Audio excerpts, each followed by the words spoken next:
ازيكم حبايبي؟ عاملين ايه؟ يا رب تبقوا بخير. النهارده مش هطول عليكم، هنبدأ قصتنا على طول. بس طبعا مش هفكركم قبل ما نبدأ بنعمل ايه. بنصلي على النبي. ونعمل ايه كمان؟ وبنشترك في القناة. يلا اشتركوا في القناة، ويلا بينا نكمل باقي قصتنا الرعب. يلا.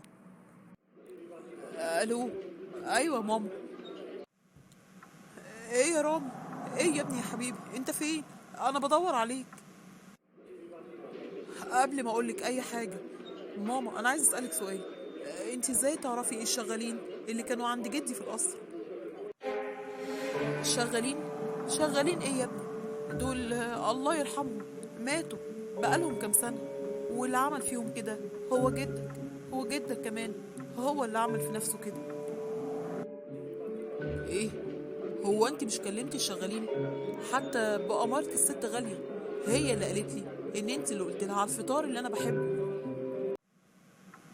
ايه؟ انا يا ابني؟ لا طبعا، ما حصلش. ايه ده؟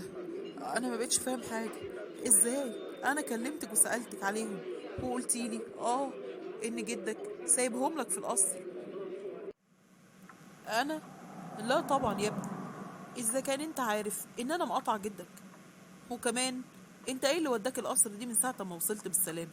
ده انت ما جيتش ولا كلمتني ولا عديت عليا، وعلى طول بتصل بيك موبايلك مقفول. ايه ده؟ ايه ده؟ انا ما بقتش فاهم حاجه. وبعدين يا ماما، هو ايه اللي جده عمله فيهم ده؟ وعمل ايه في نفسه؟ احكي لي. ماشي يا ابني، انا هحكي لك.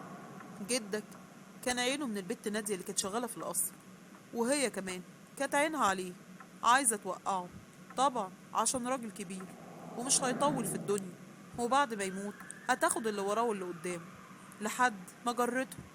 وللأسف غلط معاها، ومن ساعتها وهي بتهدده هتفضحه. يا إما يكتب لها الفيلا أو القصر بتاعه ويتجوزها، لا إما هتقول على كل اللي حصل. والبت دي كمان كانت متفقة مع أحمد وعمرو بتوع الأمن عشان يخصبوه ويمضوا جدك على ورق بالعافية. لكن جدك مرضاش وخلص عليه، وبعد كده خلص على نفسه. ومن ساعتها والقصر ده فاضي ومهجور ومحدش بيقرب له. الو. ايوه يا رامي يا ابني، انت سامعني؟ ايه؟ كل ده حصل؟ وانت ازاي يا ماما ما تقوليليش على اي حاجه من دي؟ ازاي؟ ما انا كنت بكلمك من بره، لازم كنت تقوليلي على كل حاجه قبل ما اوصل.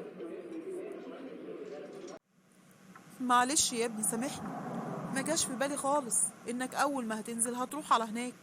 رامي، رامي، اوعى يا ابني تروح هناك تاني. اوعى، وخلي بالك على نفسك. وبعدين انا مستنياك، تعالالي. ايه ده؟ انتوا سامعين اللي انا سامعاه؟ ايه ده؟ هو اسمه ايه؟ رامي. يا لهوي، انا خفت، انا من كتر الخوف نسيت اسمه. ربنا يستر على اللي جاي. الظاهر ان الست غالية ونادية واحمد ما طلعوش ميتين. بسم الله الرحمن الرحيم. انا حاسة ان انا هلاقيهم حواليا دلوقتي. وبعدين ده انا لسه ما كملتش باقي قرايه القصه. يا ريتني ما كنت قريتها. ربنا يستر. استنوا معايا عشان نعرف ايه اللي هيحصل. استنوني.